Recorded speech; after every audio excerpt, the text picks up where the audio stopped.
नमस्कार दोस्तों, इस वीडियो में बिहार के एटलस के माध्यम से बिहार के भूगोल को डिस्कस किया जाएगा, जो बहुत ही आसान शब्दों में डिस्कस किया जाएगा।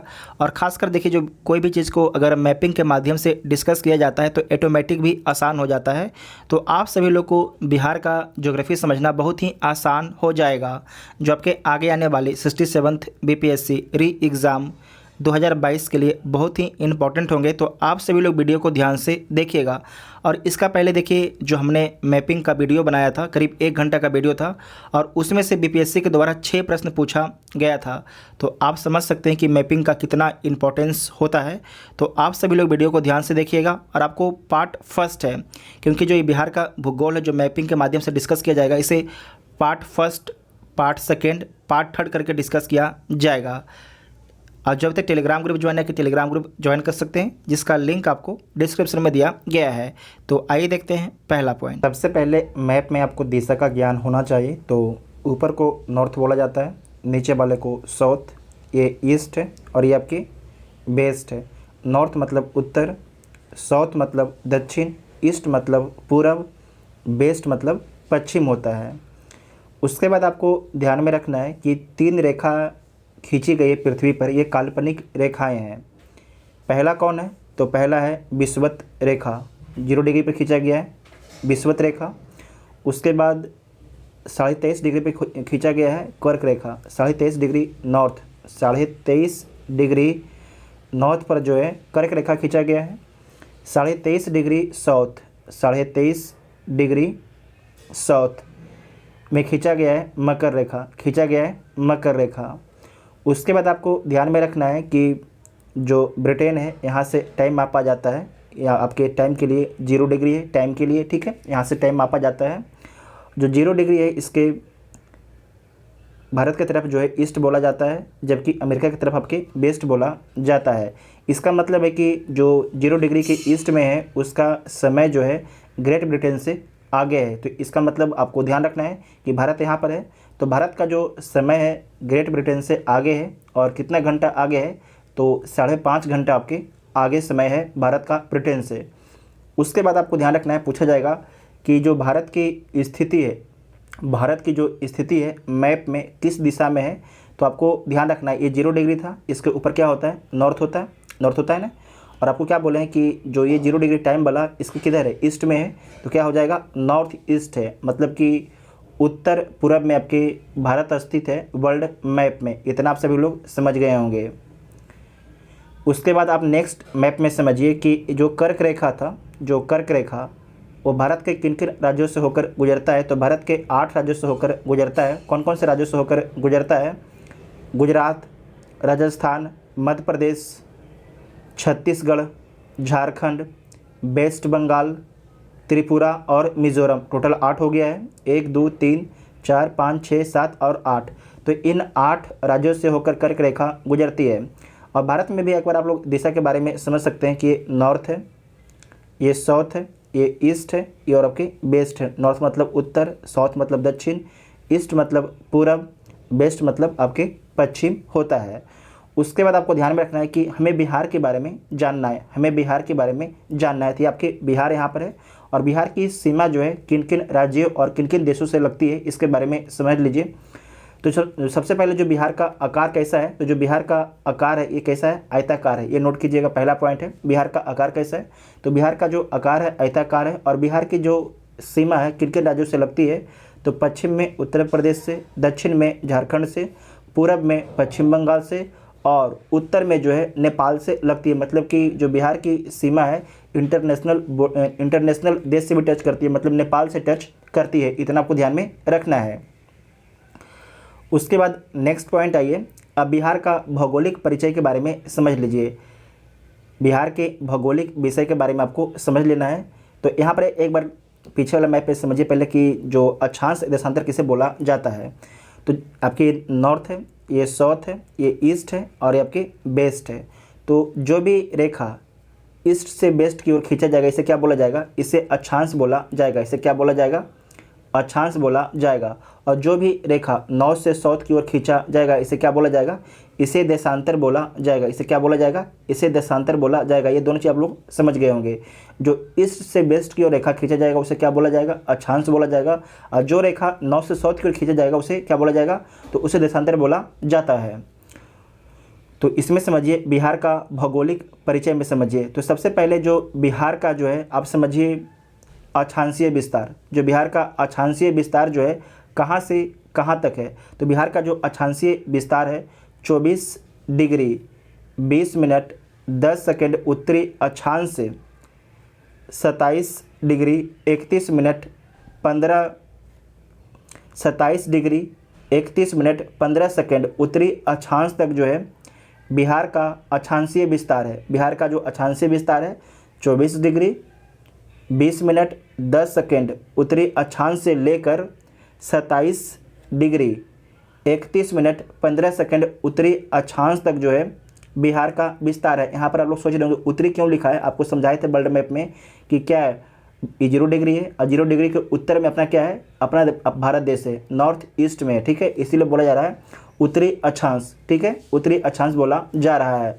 24 डिग्री 20 मिनट 10 सेकेंड उत्तरी अक्षांश से जो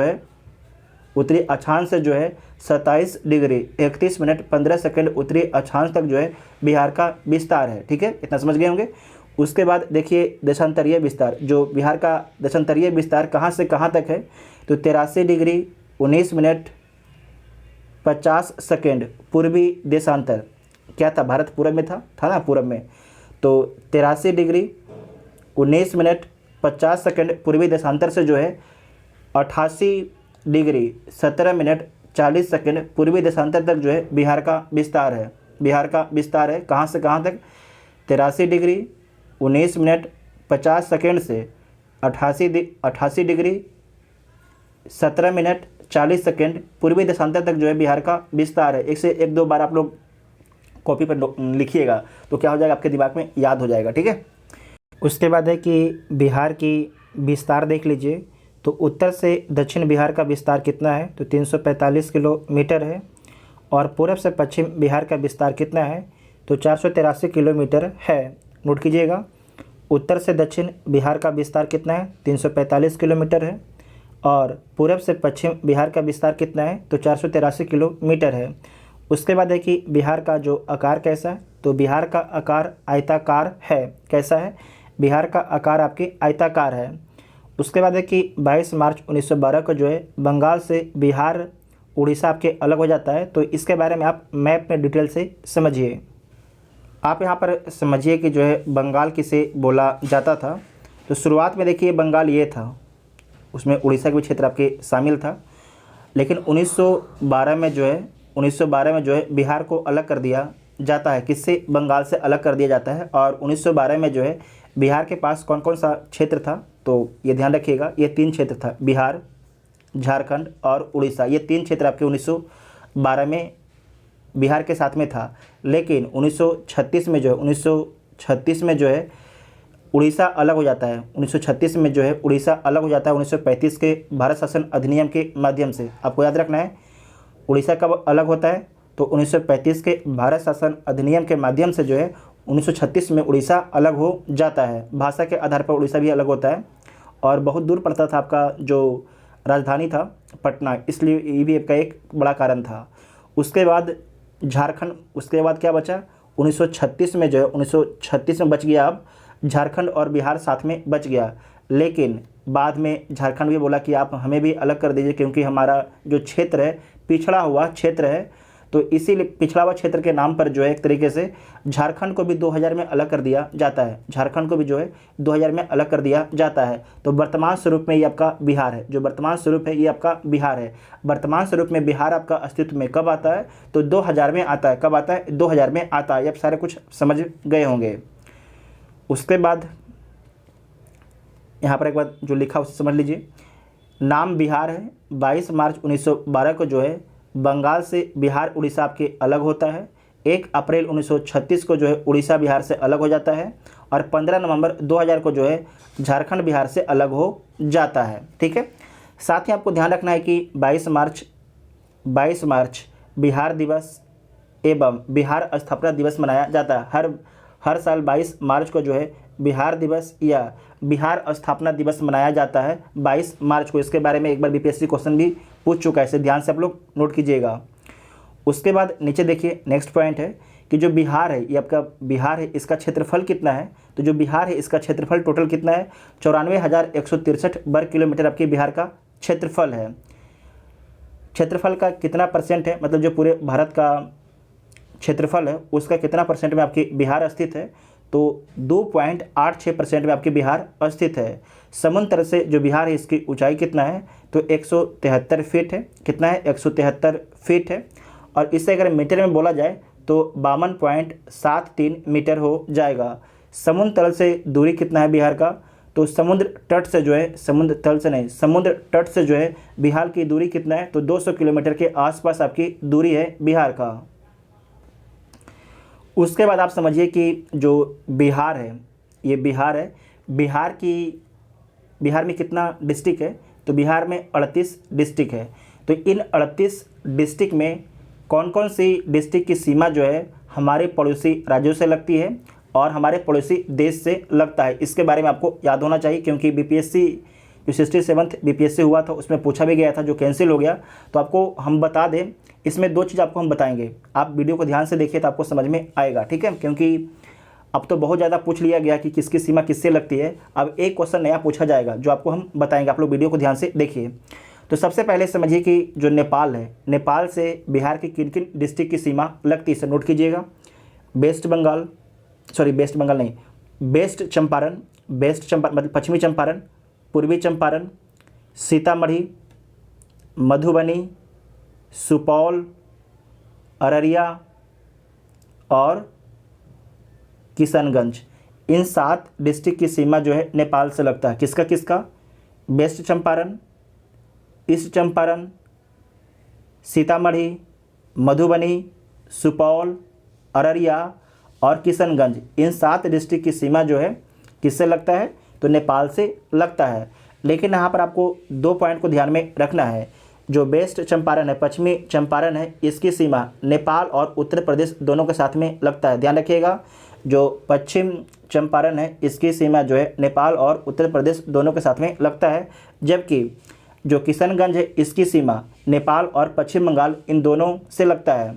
नेपाल और पश्चिम बंगाल इन दोनों से लगता है किसकी सीमा, तो किशनगंज की सीमा लगता है। शायद इसके बारे में पूछा गया था इस बार बीपीएससी में। उसके बाद आपको ध्यान रखना है कि उत्तर प्रदेश से जो है किन किन डिस्ट्रिक्ट की सीमा लगती है बिहार के, तो पश्चिम चंपारण, गोपालगंज, सिवान, सारण, भोजपुर, बक्सर, कैमूर, रोहतास। टोटल कितना डिस्ट्रिक्ट हो गया, 1 2 3 4 5 6 7 8 8 हो गया ना, 1 2 3 4 5 6 7 8। तो इन 8 डिस्ट्रिक्ट की सीमा जो है किसके साथ में लगता है, उत्तर प्रदेश के साथ में लगता है। किसका किसका, पश्चिम चंपारण का, गोपालगंज का, सिवान का, सारण, भोजपुर, बक्सर, कैमूर और रोहतास का, इन 8 डिस्ट्रिक्ट का सीमा जो है उत्तर प्रदेश के साथ में लगता है। लेकिन आपको यहाँ पर ध्यान रखना है, जो रोहतास है इसकी सीमा जो है झारखंड और उत्तर प्रदेश दोनों से लगता है। अब देख लीजिए कि झारखंड से किन किन डिस्ट्रिक्ट की सीमा लगती है बिहार के। पहला है रोहतास, दूसरा औरंगाबाद, तीसरा गया, चौथा नवादा, पाँचवा जमुई, छठा बांका, सातवां भागलपुर, आठवां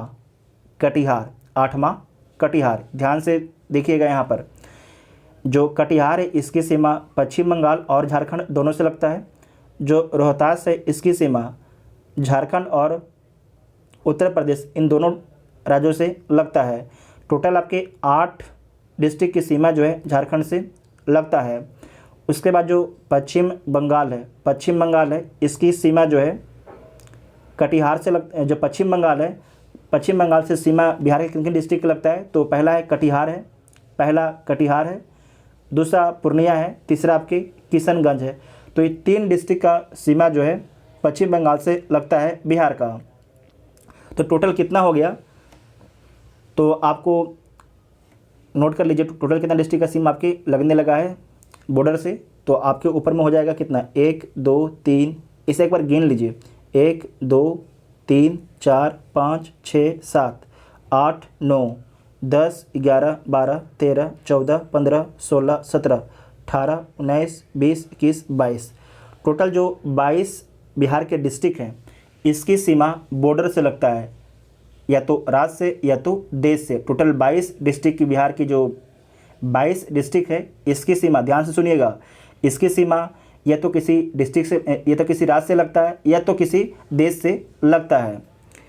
और उसके बाद आपको ये बताना है कि बिहार की कितनी डिस्ट्रिक्ट जो है लैंड लॉक है, मतलब कि जिसकी सीमा, लैंड लॉक मेरा कहने का मतलब हो गया कि जिसकी सीमा जो है ना तो किसी देश से लग रहा, ना तो किसी राज्य से लग रहा है। तो कितने डिस्ट्रिक्ट हो जाएगा यहाँ पर, तो आपको याद रखना है 38 में से माइनस कर दीजिए 22, कितना बचेगा, तो 38 माइनस मतलब कि 8 में से 2 गया तो 6 और 3 में से 1 गया तो 16 जो डिस्ट्रिक्ट है जिसकी सीमाएं ना तो किसी देश से लगता है, ना तो किसी राज्य से लगता है बिहार की। ये वेरी वेरी इंपॉर्टेंट है, ये क्वेश्चन आपसे पूछा जा सकता है क्योंकि ये क्वेश्चन पूछा आपसे नहीं गया है, ठीक है। इतना बात आपको ध्यान में रखना है।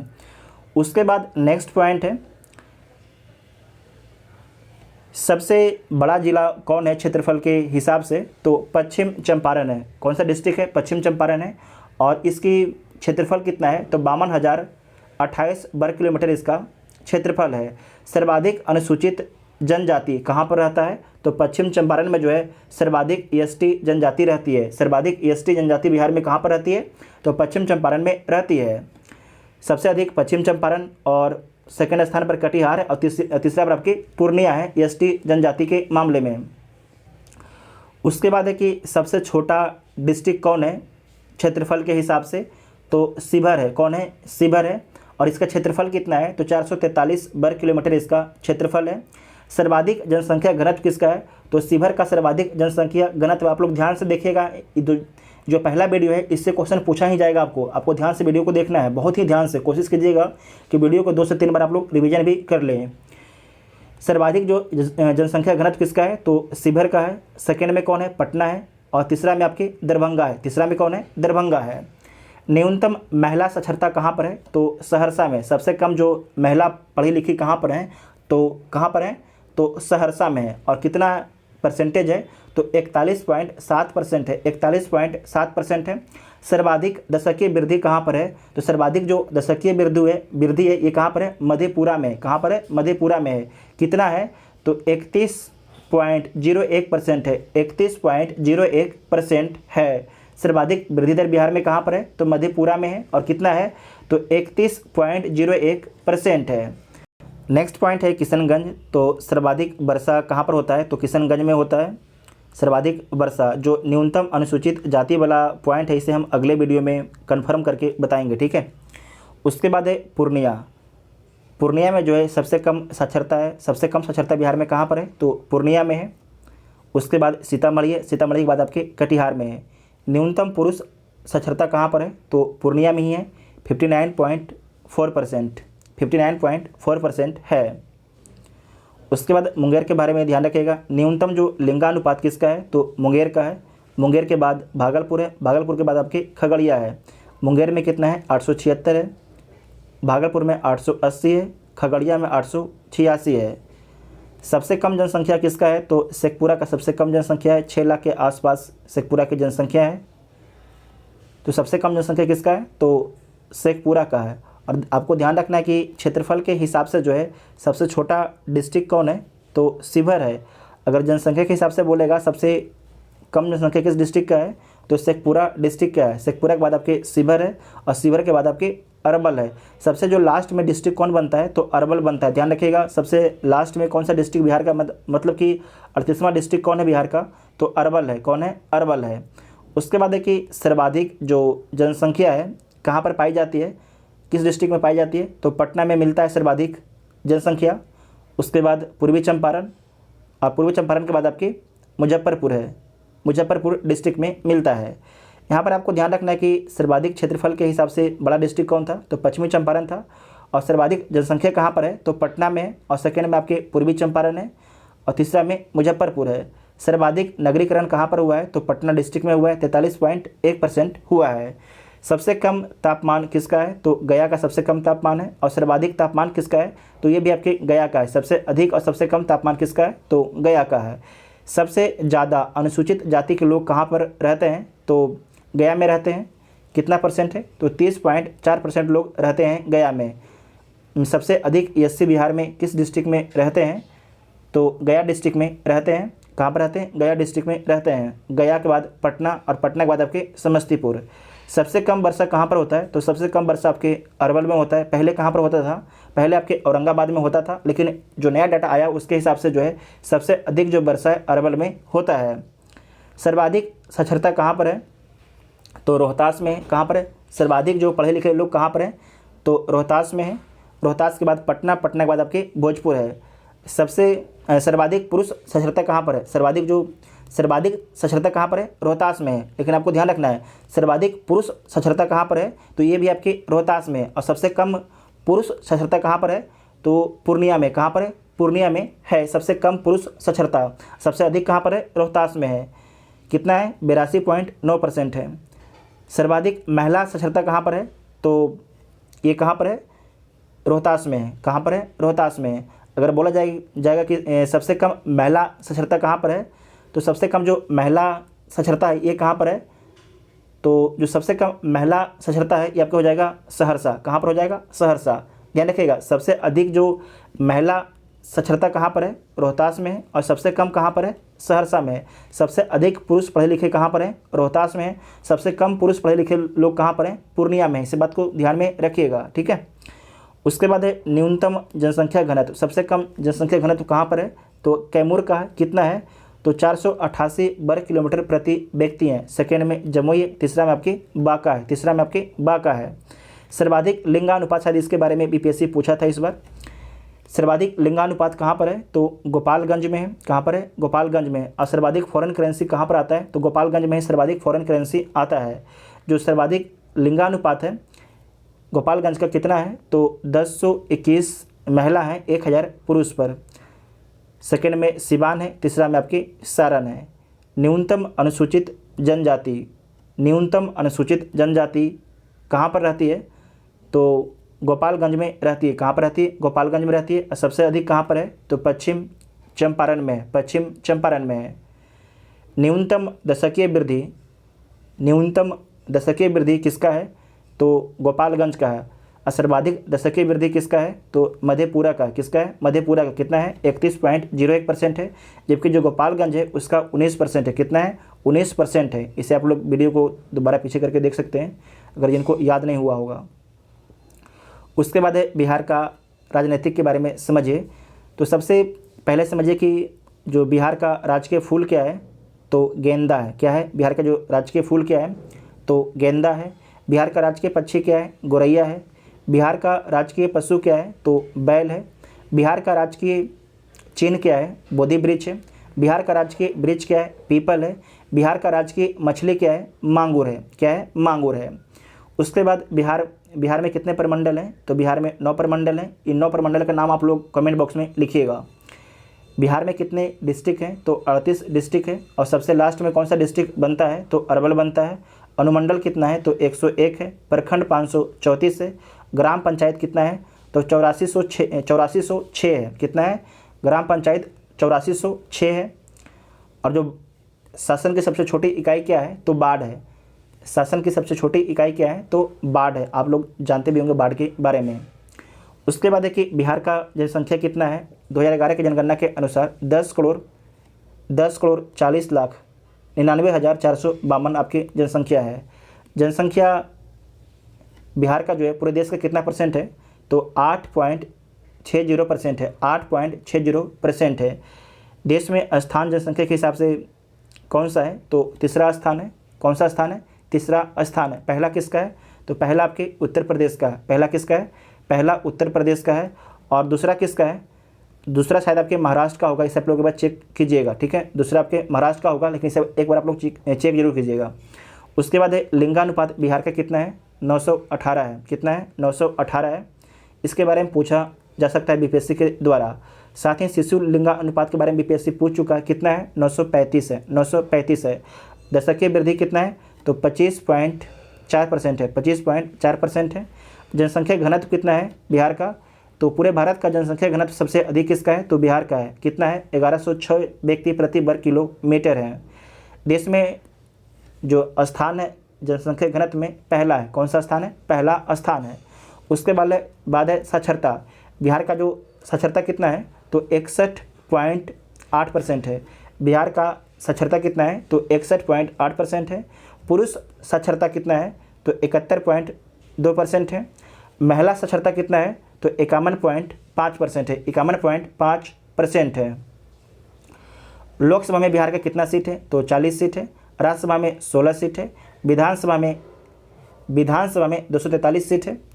विधान परिषद में 75 सीट है, 75 सीट है। तो आपको नोट कीजिएगा, पूछा जाता है बिहार में लोकसभा में कितना सीट है? 40, राज्यसभा में 16, विधानसभा में 243, विधान परिषद में 75 सीटें हैं। ठीक है, आप सभी लोग कमेंट करके बताइएगा कि भारत के कितने राज्यों में जो है विधान परिषद है। भारत के कितने राज्यों में जो है विधान परिषद है? हम बता देते हैं कि 6 राज्यों में विधान परिषद है। कौन कौन राज्यों में है? बिहार, उत्तर प्रदेश, उसके बाद है महाराष्ट्र, कर्नाटक, उसके बाद है हैदराबाद नहीं, तेलंगाना और आंध्र प्रदेश। इन 6 राज्यों में जो है विधान परिषद है। ठीक है, तो आप इस वीडियो के बारे में सारे पॉइंट समझ गए होंगे। बाकी अगले वीडियो में देखते हैं। Thank you.